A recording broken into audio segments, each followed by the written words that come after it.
کوئی ایسی شے نہیں ہے جو اس روشن کتاب میں، اس واضح کتاب میں موجود نہ ہو۔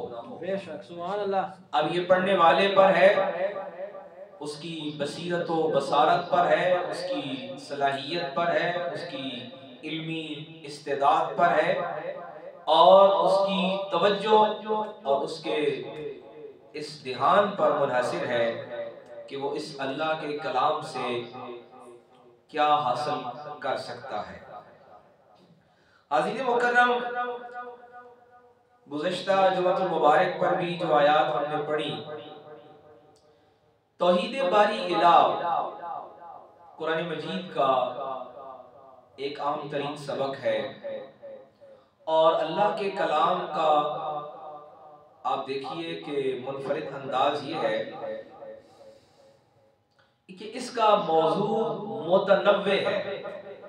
متنوع سے مراد یہ کہ دنیا میں کوئی بندہ کتاب لکھتا ہے نا، تو وہ ایک طرف سے شروع کرتا ہے، کسی ایک عنوان سے، کسی ایک حوالے سے، اسی عنوان اور اسی حوالے کو وہ مکمل کرتا ہے۔ لیکن یہ کیونکہ خالق کائنات کا کلام ہے، سبحان اللہ۔ اور عربی کا زبان کا ایک محاورہ ہے، وہ کہتے ہیں کہ شاہ کا کلام شاہ ہوتا ہے، سبحان اللہ۔ یعنی جو بادشاہ کا کلام ہے نا، وہ کلام میں بادشاہ ہوتا ہے، اور ظاہر ہے کہ یہ دو جہانوں کے بادشاہ کا کلام ہے۔ سبحان اللہ۔ اس نے انسان کی زندگی کے ہر عنوان کو اس نے کھولا ہے، بیان کیا ہے، سبحان اللہ، بے شک، بے شک۔ اور ایسے بیان کیا ہے کہ جس طرح بیان کرنے کا حق ہے اور جیسے اس کی ضرورت اور حاجت ہے۔ توحید الہی کے بارے میں گزشتہ جمعۃ المبارک پر بھی ایک بات عرض کر رہا تھا کہ توحید باری الہ انسان کی ضرورت ہے، انسان کو حاجت ہے، وگرنہ اس کی قدرت اور اس کی شان اور اس کی قدر و منزلت میں ذرا برابر فرق واقع نہیں ہونے والا کہ اگر کوئی بھی اس کی توحید کا قائل نہ رہے، ماننے والا کوئی نہ رہے، تب بھی اس کی توحید توحید ہی ہے، وہ پھر بھی وحدہ لا شریک ہے۔ آج کی جو آیت مبارکہ ہم پڑھ رہے ہیں، اللہ کریم نے ارشاد فرمایا ان الذین تدعون من دون اللہ عباد امثالکم، سبحان اللہ۔ وہ جو اللہ کے علاوہ اس کے سوا بلاتے ہیں۔ اب یہ من دون اللہ ایک ایسا قرآن کا ایک کہنے ترکیب ہے، ایک ایسا جملہ ہے جس پر بہت سارے اہل علم حضرات نے، اور جیسے میں نے پہلے عرض کیا کہ یہ تو ایک سمندر ہے، یہ تو ایک بحر بے کراں ہے، اب یہ اس میں غوطہ زن ہونے والے پر منحصر ہے کہ وہ اس میں سے کیسے موتی نکالتا ہے۔ من دون اللہ پر صدیاں ہو گئی ہیں اور اس پر کلام ہو رہا ہے من دون اللہ پر۔ دیکھیں نا، یہ قرآن کا اعجاز ہے اور قرآن کا یہ معجزہ ہے۔ لوگوں نے سوال کیا تھا نا کہ سابقہ انبیاء کو ہم جانتے ہیں، ان کے بارے میں ہم نے پڑھا ہے، سنا ہے، ان کے پاس فلاں فلاں معجزہ تھا، تو آپ کے پاس کون سا معجزہ ہے؟ تو قرآن سراپا معجزہ ہے، اور یہ اللہ کے نبی کا ایسا معجزہ ہے کہ جس کا ایک ایک حرف، ایک ایک لفظ معجزہ ہے۔ میں نے عرض کیا کہ بہت سارے اہل علم، اب جب میں نے اہل علم کہا تو اس میں ضروری نہیں ہے کہ جن سے ہم متفق ہیں، یعنی جن کے ساتھ ہماری ذہنی ہم آہنگی ہے، دوسرے بھی ہیں۔ قرآن کا معجزہ یہ بھی ہے کہ قرآن پہ اپنوں نے نہیں لکھا، غیروں نے بھی لکھا، لکھ رہے ہیں اور لکھتے رہیں گے، اس لیے کہ اس کلام نے صبح قیامت تک، بلکہ یوں کہا جائے تو زیادہ بہتر ہوگا کہ قیامت کے برپا ہونے کے بعد بھی اس کلام کی حقانیت واضح رہنی ہے۔ سبحان اللہ۔ کیسے؟ سوال آتا ہے کہ قیامت کے دن بھی کیسے قائم رہنی ہے؟ تو حدیث مبارکہ کو دیکھیے، امام الانبیاء صلی اللہ علیہ وآلہ وسلم کے فرمان عالی شان کو دیکھیے۔ آپ فرماتے ہیں کہ کوئی ایسا قرآن پڑھنے والا ہوگا کہ جو پل صراط سے سورہ یاسین پڑھتے گزر جائے۔ سبحان اللہ۔ اس کا مطلب ہے یہ وہاں بھی ساتھ دینے والا ہے۔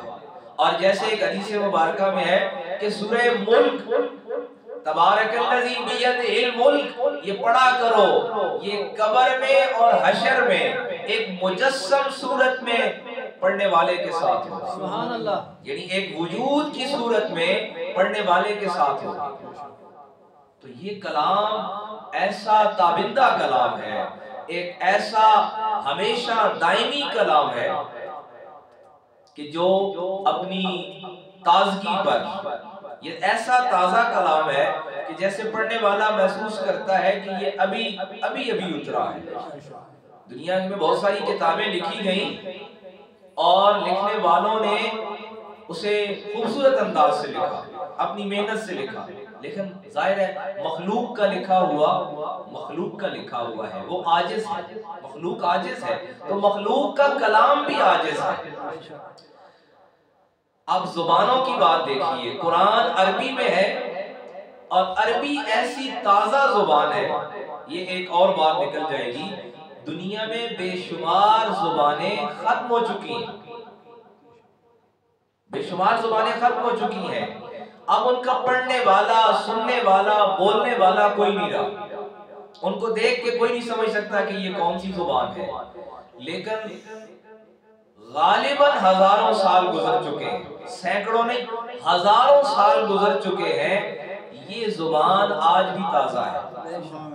اور زبانوں کے اندر ایک اور بات ہے، مثال کے طور پہ ہم اگر اردو کی بات کریں تو کچھ لفظ تھے، یا پنجابی کی بات کریں، کچھ لفظ تھے کہ جن لفظوں کا استعمال ختم ہو گیا، یعنی وہ چیزیں نہ رہی، وہ الفاظ نہ رہے، وہ زمانہ نہ رہا اور وہ معاشرہ نہ رہا، وہ لفظ استعمال ختم ہو گئے، لیکن قرآن کے لفظ ایسے تازہ ہیں۔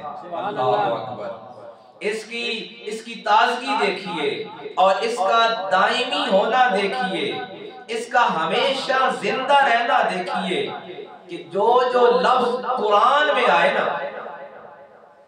وہ اشیاء کبھی ختم نہیں ہونے والی، سبحان اللہ۔ یعنی یہ ان کو بھی بقا دے رہا ہے۔ کسی نے کہا نا کہ قرآن کیسے زندہ ہے، قرآن ایسے زندہ ہے کہ قرآن نے زیتون کا لفظ استعمال کیا، تو زیتون کبھی ختم نہیں ہونے والا، اس لیے کہ یہ اللہ کے کلام میں یہ لفظ موجود ہے، لہٰذا یہ شے جس چیز کا یہ نام ہے وہ دائمی ہے، وہ ہمیشہ رہنے والا ہے۔ تو قرآن نے ایسے لفظ جو بولے، وہ لفظ صدیاں گزر گئیں، زمانے گزر گئے، وہ لفظ پرانے نہیں ہوئے، وہ لفظ ختم نہیں ہوئے۔ میں بات یہ کر رہا تھا کہ ان لفظوں پر کلام ہو رہا ہے، ان لفظوں پر تحقیق ہو رہی ہے، ان لفظوں پر بولا جا رہا ہے، ان لفظوں پر لکھا جا رہا ہے۔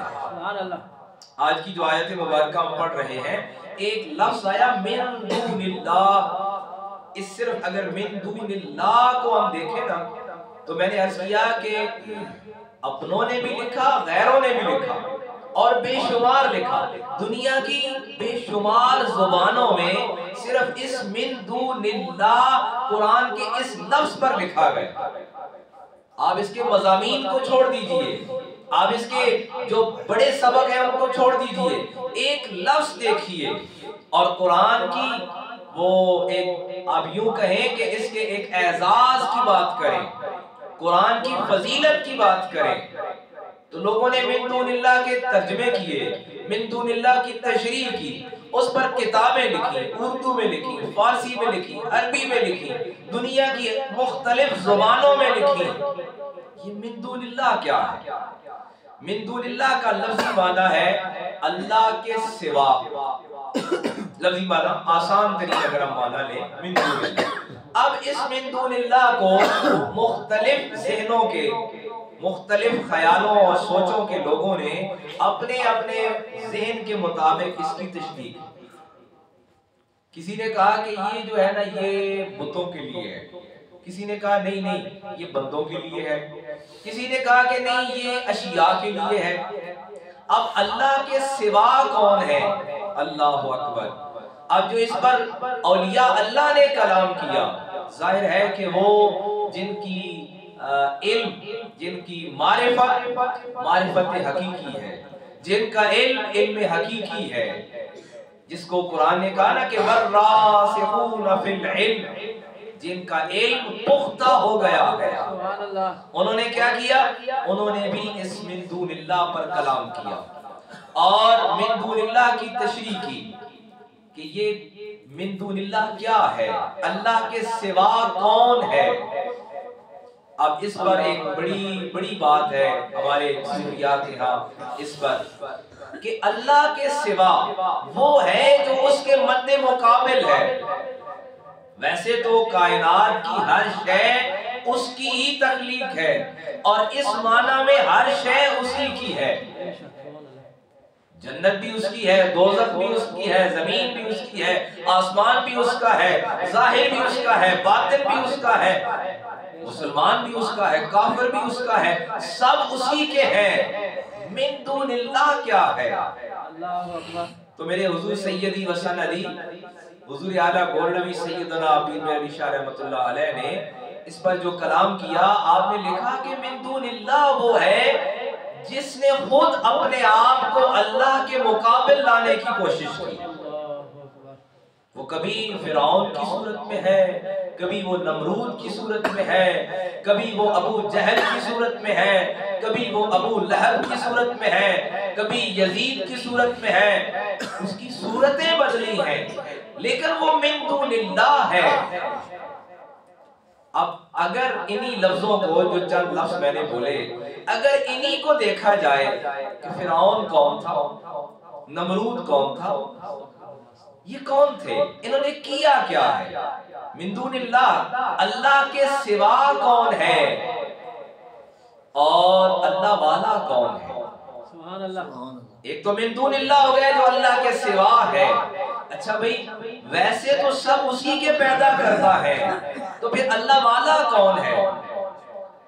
مفسرین کرام فرماتے ہیں کہ من دون اللہ کی ایک نشانی یہ ہے، یہ اگر انہی چند ناموں سے ہی ہم غور کریں تو انہوں نے کیا کیا ہے اپنے اپنے دور میں، ان کا کام کیا تھا، ان کی تعریف اور شخصیت کا تعارف کیا ہے۔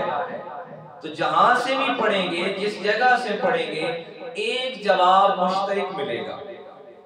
بہت ساری اور تعارف ہوں گے کہ ظالم بھی تھے، جابر بھی تھے اور دولت مند بھی تھے اور بہت سارے اور تعارف بھی ہوں گے۔ ایک تعارف یہ ہے کہ انہوں نے اللہ کے نبیوں کا مقابلہ کیا، ان کی دشمنی کی، تو پتہ چلا کہ چاہے وہ ابلیس ہو جو آدم کے مقابلے پر ہے، اللہ اکبر، جو بات میں عرض کرنا چاہتا ہوں، چاہے وہ فرعون ہے جو موسیٰ کے مقابلے پر ہے، چاہے وہ نمرود ہے جو ابراہیم کے مقابلے پر ہے، چاہے ابو جہل ہے جو محمد عربی کے سامنے ہے، یہ من دون اللہ ہے۔ پتہ چلا کہ من دون اللہ کا پھر ہم نے اللہ کے کلام سے تلاش کرنا ہے کہ اے اللہ کے کلام تو ہمیں بتا کہ من دون اللہ تو ہو گئے جو تیرے سوا کسی اور کو بلاتے ہیں، اب تیرے بلانے والے کون ہیں؟ تو اللہ کا کلام کہتا ہے انما ولیکم اللہ ورسولہ، کہ میں بھی تمہارا دوست ہوں اور میرا رسول بھی تمہارا دوست ہے، میں بھی تمہارے لیے تمہاری معیت میں ہوں، تمہارے قریب ہوں۔ اور اگر اسی کو قرآن کے دوسرے صفحات پہ تلاش کیا جائے تو پھر اللہ کا کلام بتاتا ہے کہ الا ان اولیاء اللہ لا خوف علیہم ولا هم یحزنون۔ ایک من دون اللہ ہے، ایک اولیاء اللہ ہے۔ حاضرین مکرم، سورہ آراف کی اس آیت میں اللہ کریم نے ارشاد فرمایا ان الذین تدعون من دون اللہ عباد امثالکم فادعوہم فلیستجیبوا لکم ان کنتم صادقین، کہ یہ کیا کرتے ہیں؟ یہ اللہ کے مقابلے میں من دون اللہ کو پکارتے ہیں، من دون اللہ کو پکارتے ہیں، اللہ کے غیروں کو پکارتے ہیں۔ پتہ چلا اللہ کے غیروں کو نہیں پکارنا، اللہ اکبر۔